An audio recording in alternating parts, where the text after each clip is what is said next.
कालिंजर के किले में राजा कीर्ति सिंह चंदेल के घर 5 अक्टूबर 1524 ईस्वी के दुर्गा अष्टमी के दिन एक कन्या का जन्म हुआ और इसलिए इस कन्या का नाम दुर्गा रखा गया।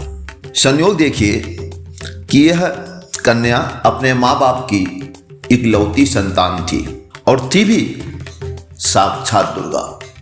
तो मित्रों, आज की कहानी रानी दुर्गावती की, वही रानी दुर्गावती जिससे मुगल थरथर कांपते थे, वही रानी दुर्गावती जिसने सुंदर स्त्रियों का लोभी और लुटेरा मुगल आक्रांता तथा कथित महान अकबर को भी एक बार नहीं 3 बार औकात बता दी थी। तो चलिए शुरू करते हैं कहानी।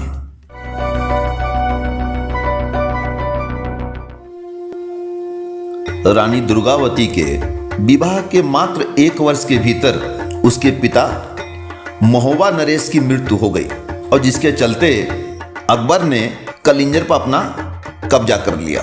रानी ने जब सुना तो दुख तो बहुत हुआ और अभी इस गम से पूर्ण रूप से वह उभर भी नहीं पाई थी कि एक 3 वर्ष के बच्चे को उसकी गोद में छोड़कर उसके पति राजा दलपत शाह की भी मृत्यु।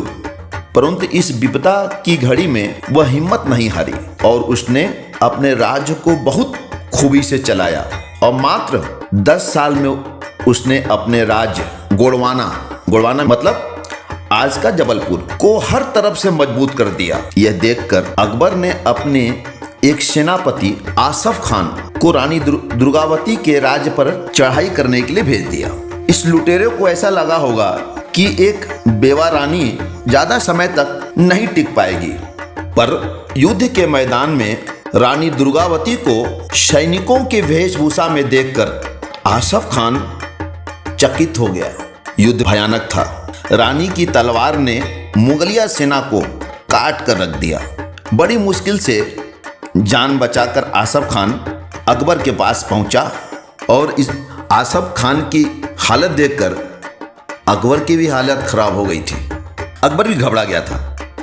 खैर, करीब 1.5 साल बाद फिर एक विशाल सेना के साथ उसने रानी दुर्गावती के राज पर हमला कर दिया। इस बार मुगलिया सेना तोपों के साथ आई थी, लेकिन रानी की धारदार तलवार ने तोपचियों के सर कलम करके रख दिए और एक बार फिर आसफ खान अपनी हारी हुई शक्ल लेकर भाग खड़ा हुआ। इस बार की जीत तो बहुत बड़ी जीत थी, इसलिए इस जीत का जश्न सारे गोड़वाना में मनाया गया। रानी जिस वक्त इस जश्न को मनाते हुए अपनी प्रजा के साथ थी, दुर्गावती के एक सेनापति ने गद्दारी कर दिया। उसने इसकी खबर आसफ खान को दे दी।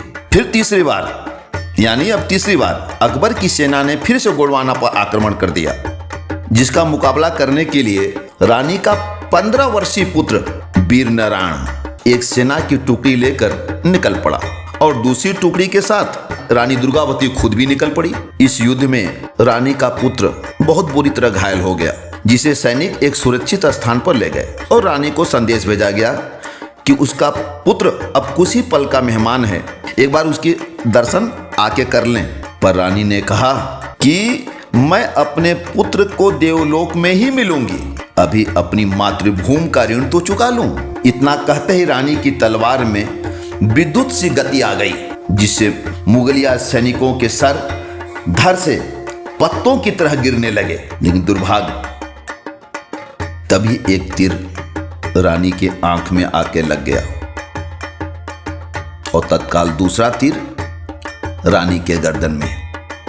रानी तो बिलबिला उठी, लेकिन यह देख रानी समझ गई कि अगर जीवित अकबर के सैनिकों ने गिरफ्तार कर लिया तो अच्छा तो नहीं ही होगा। इसलिए अपनी अस्मत को बचाने के लिए रानी ने अपना खंजर निकाला और अपने सीने में घोंप लिया और सदा सदा के लिए अमर हो गई। तो मित्रों, महोबा में जन्म लेने वाली रानी दुर्गावती के वीरता और महानता का जितना भी बखान किया जाए कम है। नमन है इस देवी को, नमन है इस देवी को, नमन है इस देवी को।